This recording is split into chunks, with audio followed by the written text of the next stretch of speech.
Prenez soin de vous, un podcast par Uriel Attias, ostéopathe. Bonjour à tous, aujourd'hui on va parler de plusieurs notions, on va parler de la notion de douleur et j'aimerais en parler spécifiquement dans le sport parce qu'on va en rencontrer, il y en a, pour moi il y en a forcément et donc du coup on va démarrer par présenter qu'est-ce que la douleur. Donc la définition de la douleur qui a été faite par l'OMS mentionne que la douleur est une expérience. Donc je vais vous la lire. La douleur est une expérience sensorielle et émotionnelle désagréable. Ce mot pour moi il fait tout à fait sens. Associée à une lésion tissulaire réelle ou potentielle. Donc là, on voit bien que ça peut être propre à chaque individu. L'expérience, elle est propre à chacun, par définition. Et donc du coup, dans la pratique du sport, parfois on va se questionner.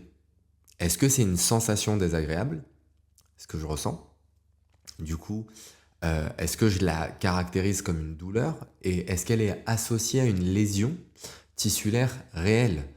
Ou est-ce que c'est juste parce que j'exerce de la contrainte sur mes structures et donc du coup, forcément, ça les sensibilise et donc du coup, j'ai une expérience qui est désagréable. Et en fait, on en revient à la notion d'apprentissage et d'expérience. C'est-à-dire que c'est très compliqué de faire le distinguo. Et que malheureusement, à mon sens, et ça ne regarde que moi, pour moi, parfois il faut passer par des stades douloureux, voire des stades de blessure, pour apprendre et jauger et savoir où on en est.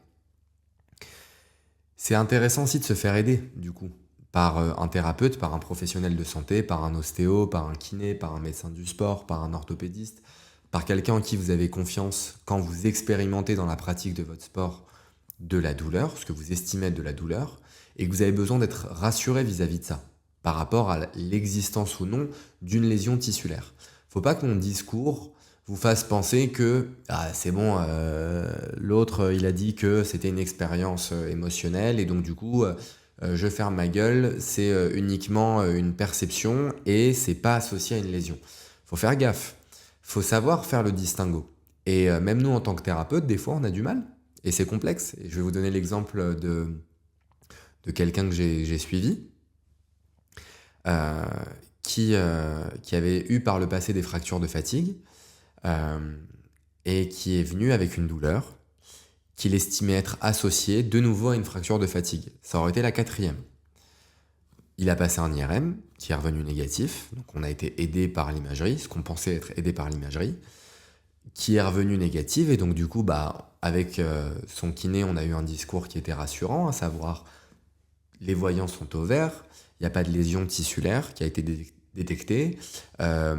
C'est la contrainte que tu appliques parce que actuellement tu es dans une phase où tu es en prépa marathon, où il y a de la fatigue, où il y a du stress aussi par rapport à ces douleurs antérieures, etc. Et donc du coup, on va essayer de moduler la douleur par des exercices de renforcement sur la zone et sur des zones qui peuvent aider un petit peu à influencer cette douleur. Tu vas faire un peu de décharge à vélo, etc., etc. En gros, adapter la contrainte pour une meilleure gestion de douleur. La douleur n'est pas passée. Il a refait un IRM qui est revenu cette fois-ci positif et il y avait en effet une fracture de fatigue. La conclusion de ça, c'est que l'expérience de ce sportif, de ce coureur, elle a été supérieure à l'imagerie, selon moi, parce que elle a démontré, lui, dans son expérience sensitive douloureuse, personnelle, il l'a vraiment perçu comme étant associé à ça. Et donc du coup, ça s'est fait par un apprentissage, malheureusement, cette certitude qu'il avait. Ça s'est fait par un apprentissage de blessure. Donc c'est très complexe. Et pour moi, la douleur dans le sport, il y en a. Puisque c'est une expérience désagréable, comme on l'a vu. Et donc du coup, pour moi, il y en a forcément. On met en contrainte des tissus, c'est pas forcément agréable, ça peut être chiant, donc c'est par essence même désagréable.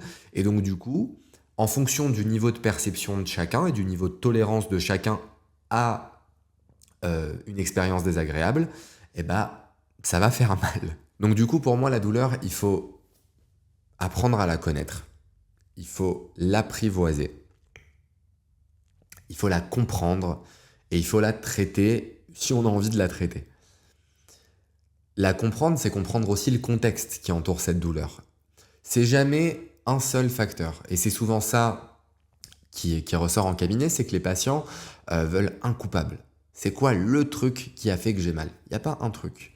Si tu dors mal en ce moment, si l'alimentation, c'est pas ça, si personnellement, c'est pas ça, si au travail, c'est pas ça, et si en plus de ça, mécaniquement, tu te mets de la contrainte, c'est propice à une expérience désagréable.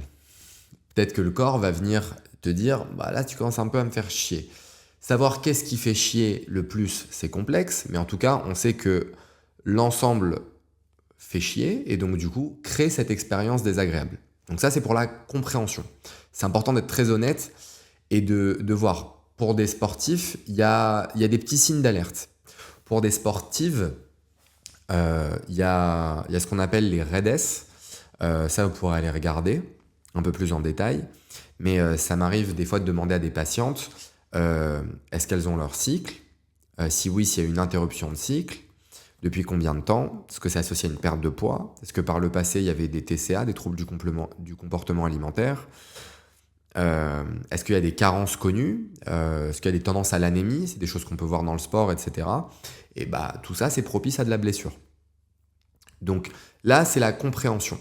Et ensuite, le traitement de cette douleur, de cette expérience désagréable. J'ai dit si on veut, je vais vous donner mon expérience personnelle. Actuellement, là, quand je fais cette vidéo, j'ai une aponevrosite plantaire à droite depuis, je sais pas, 4-5 mois.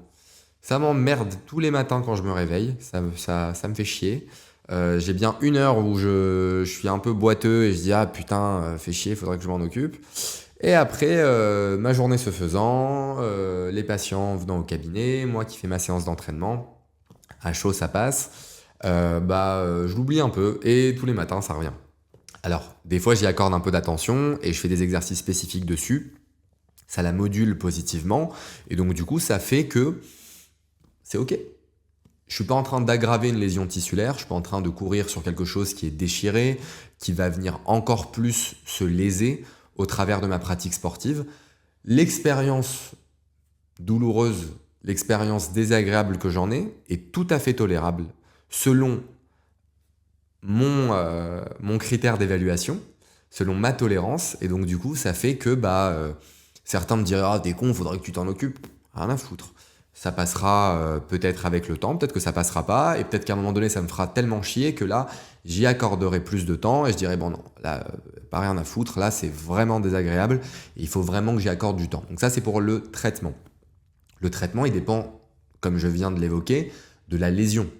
S'il y a une lésion tissulaire réelle conséquente, par exemple le cas d'une fracture de fatigue, pour exemple, ce qui peut arriver, ça demande évidemment de décharger la zone, de la laisser cicatriser, pas forcément une immobilisation complète, etc. Et d'adapter la pratique sportive. Il faut toujours maintenir, à mon sens, une activité. C'est juste, est-ce qu'on va venir stimuler les mêmes zones? Non. Si j'ai le pied pété, ce que je ne me souhaite pas, et peut-être que je vais aller travailler mes ischios, mes quads, mes fessiers, mon dos, d'autres zones. Et ça peut impacter positivement ma douleur. Le fait de venir travailler ailleurs et de faire du cardio un peu différemment, peut-être en décharge à vélo, etc., etc. Et donc voilà, ce que je vous dis, c'est que c'est un apprentissage qui se fait du coup au fil de l'expérience. Et donc le sport que je pratique personnellement, c'est la course à pied ces dernières années. Par le passé, c'était la boxe, avant le tennis, j'en ai fait plusieurs. Mais là, sur la contrainte mécanique que j'applique, honnêtement, sur les prépas que j'ai réalisés pour des courses, sur des courses où pour moi il y avait beaucoup de volume de préparation, donc pour des marathons, j'ai jamais une prépa en tête, peut-être une seule, et encore, où je n'ai pas eu d'expérience douloureuse, où j'étais vraiment dans de la douleur. Et où malheureusement, des fois, j'ai fait le con parce que j'ai été ce gars qui disait ah c'est rien, c'est bon, c'est une expérience douloureuse, tu fermes ta gueule, alors qu'il y avait vraiment des lésions tissulaires quand j'ai réalisé des examens et que j'ai malheureusement retardé les délais de cicatrisation parce que j'ai fait la tête brûlée. Et pour en revenir au sport, du coup, qui est le sujet de ce que je vous raconte aujourd'hui, pour moi, il y a un choix à faire à un moment donné sur la performance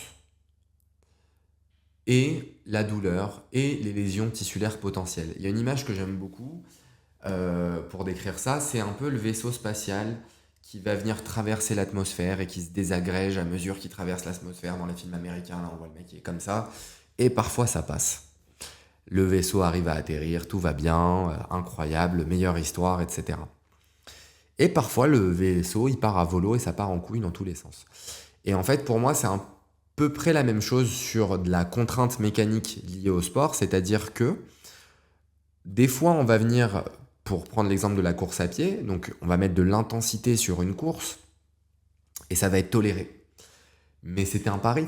Ça aurait pu ne pas être toléré, ça aurait pu engendrer une lésion.